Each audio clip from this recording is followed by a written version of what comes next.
The disciples really are rather like big children, aren't they? That moment is absolutely classic in a lot of households with children. At some point as a parent, you get the dreaded question, Mum, which of us is your favourite? And normally, right then, it's the one not asking that question. But in all honesty, we get this question. We get this question sometimes from our friendship group, from people who want to be our best friend and want reassurances that they are our best friend. And they won't be quite as direct as a child coming up and saying, which one of us is your favourite? But you know it's sort of lurking there in the background. And you get that saying, don't you, two's company, three's a crowd. Yeah? How true that can be sometimes.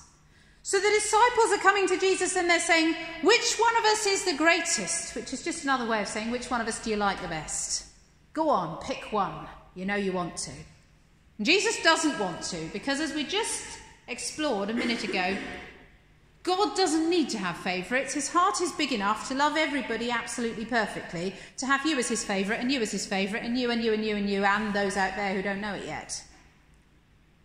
God has many favourites and loves all he has made.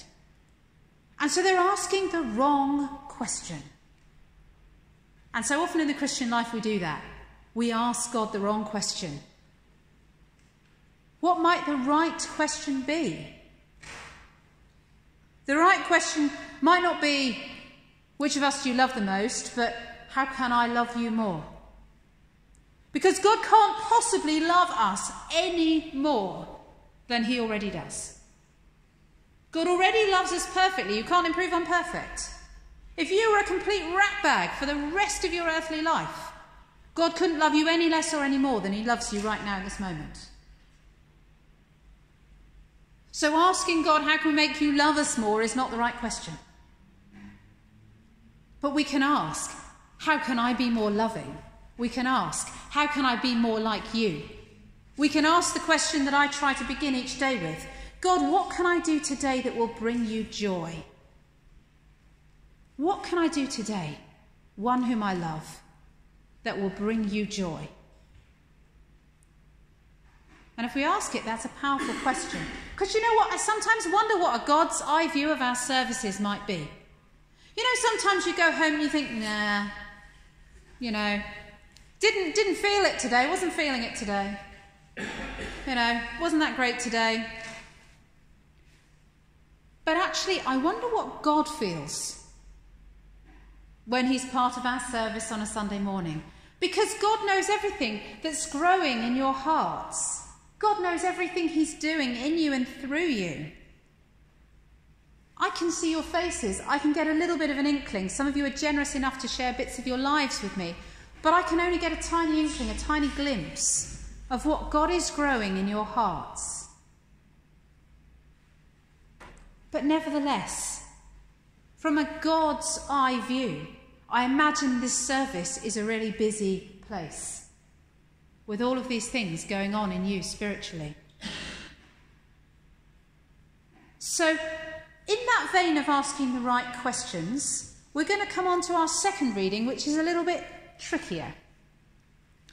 Our reading from Galatians, which talks about, yes, you accept the kingdom of heaven like a little child, but Jesus is now unpacking what that means. And we talked a little bit about this the last time I preached, and I talked about how children are more honest about their feelings, more honest about what they're thinking, more straightforward often than adults.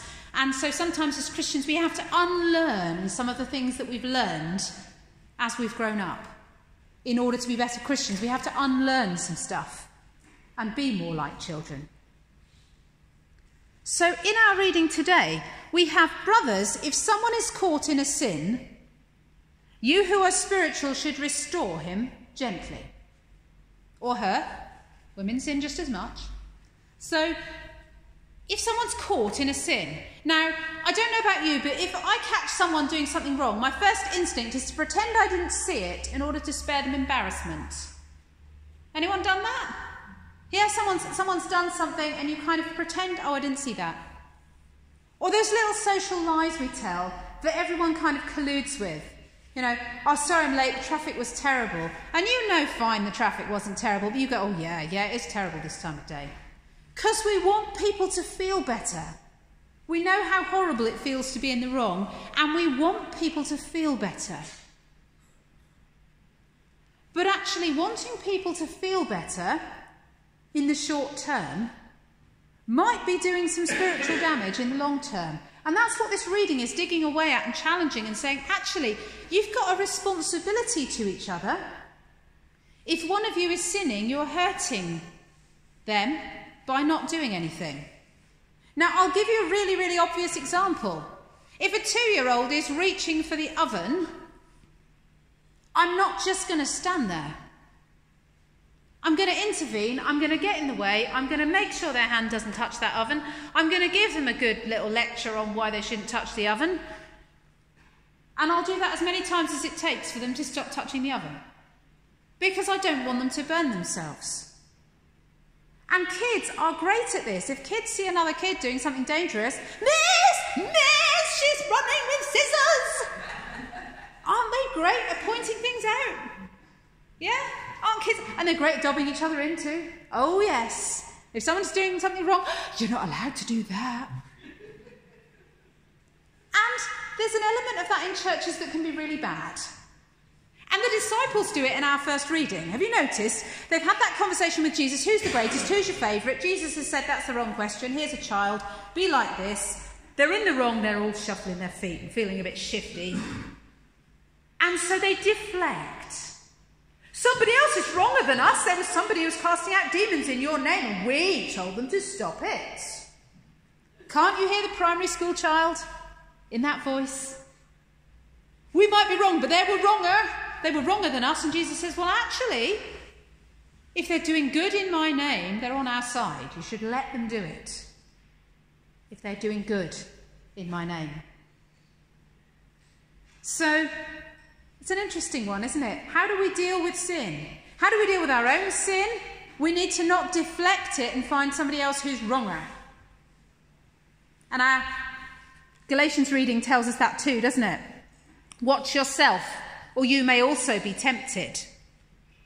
Each one should test his own actions. Then he can take pride in himself without comparing himself to somebody else. Now, there's a little seeming contradiction in this passage too from Galatians, because you've got, now I need our first slide at this point, you've got a little thing that says in verse 2, carry each other's burdens, and in this way you will fulfill the law of Christ. And then later on, in verse 5, it says about taking pride in yourself without comparing yourself to others, for each one should carry his own load. So which is it? We carry other people's burdens, or we carry our own load? And it seems like a contradiction, but it isn't really. Because if I'm carrying my burden, but I'm also carrying yours, and you're carrying your burden, but you're also carrying mine, then what we're doing is we are connecting ourselves together in a way that protects us and is life-giving. So we've got a little illustration up here. It's not brilliantly big. I'm going to describe it for those who can't see it.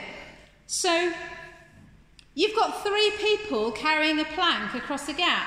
And as they get near to the gap, the first person has to step out onto empty air, and they're dangling, just holding onto the plank, but the other 2 are on nice firm ground, holding them up. And when they get to the other side, they're on nice firm ground, but now the person in the middle holding the plank is doing the dangling over the gap. But that's all right, because the people on either end are on firm ground. And then the last person's turn comes to cross, but by then there are 2 in front of him on firm ground, and he can do his own bit of dangling across the gap, knowing that the others will hold him up. And it can often be that way in the Christian life. When I'm weak, you might be strong. When you're weak, I might be strong. And in that way we build one another up.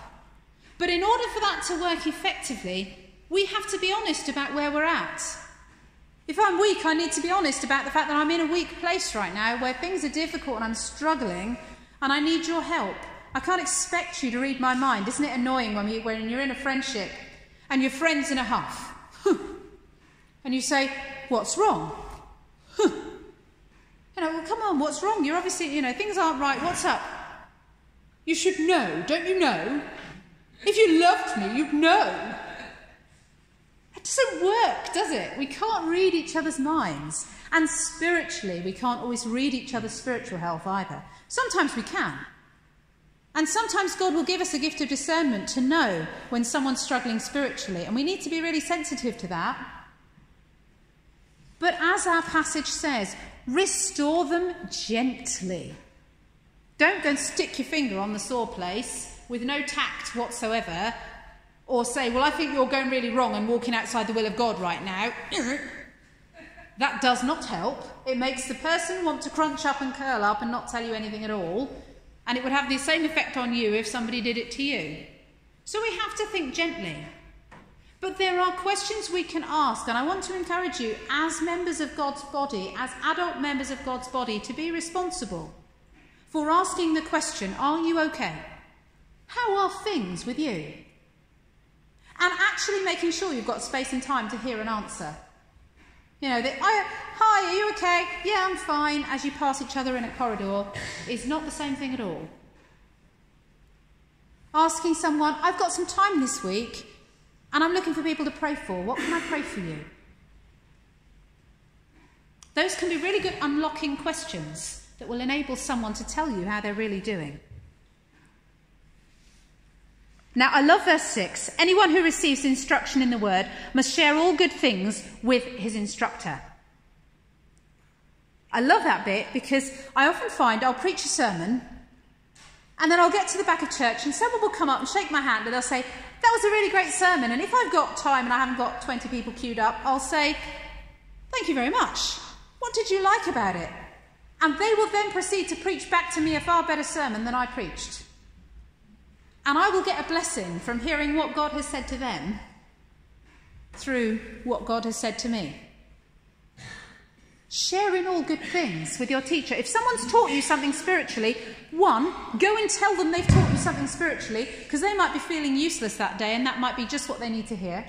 And two, when you share what God has taught you through them, they might learn something extra as well. And then you'll both have something to celebrate. So it's important that we go to people not just when we see them going wrong, but when we see them doing something right. Say, you're doing something really right and I've learned something from you. You've blessed me and I want to thank you. Okay, it goes both ways. Do not be deceived. God can't be mocked. God knows. He knows the state of our hearts. There's no point. We can't kid him. You've heard me speak about this one before. The one who sows to please his sinful nature, from that nature will reap destruction. The one who sows to please the Spirit, from the Spirit will reap eternal life.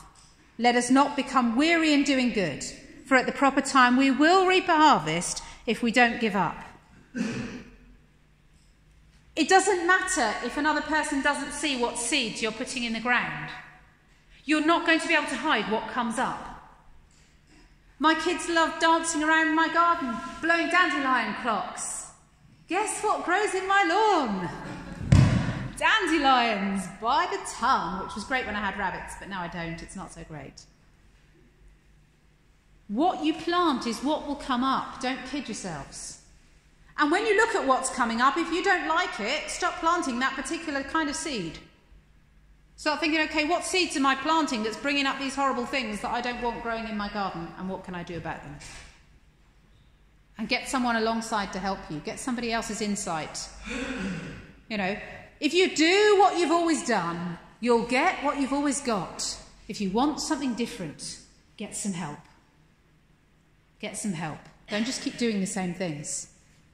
We can have our second and last picture. Can't have it? It's died, is it? Okay. Right, well, our second and last picture was a picture of three people peeping over a fence. Some of you might have seen it. A tall person, a medium height person, and a short person. Now, equality would have them all standing on the same height box, which would mean the tall person would have a great view. The sort of middle-sized person would just be able to get their nose over the fence, and the short person wouldn't have a chance at all. And that's the first picture. And the second picture shows the three people on three different height boxes so that they can all see over the fence. The three people all end up at the same height, even though if you looked behind the fence, you'd see they're all standing on different things in order to achieve it. God knows what we need in the spiritual life. And it may be that somebody stands really tall and you think, wow, that's amazing, I could never be like them. You can't see behind the fence. You don't know what scaffolding God has put in place in their life so that they can stand that tall and look that amazing. But if you talk to them, they might just tell you. And you might just realise that they're just like you after all. Let's look at the outside. Let's be brave enough to do what God does and to look at the heart of the people around us, because we can learn so much from one another if we're willing to be honest, if we're willing to be a little bit nosy and a little bit non-British, if we are willing to ask the right questions. Don't be like the disciples, so concerned with worrying about whether you matter to God and whether you're God's favourite, that you miss out on the answers to the real questions. God, how can I love you more? God, how can I love others more? God, how can I help others to know you and love you? God, what can I do today to bring you joy? I encourage you to spend this week with those questions. Amen.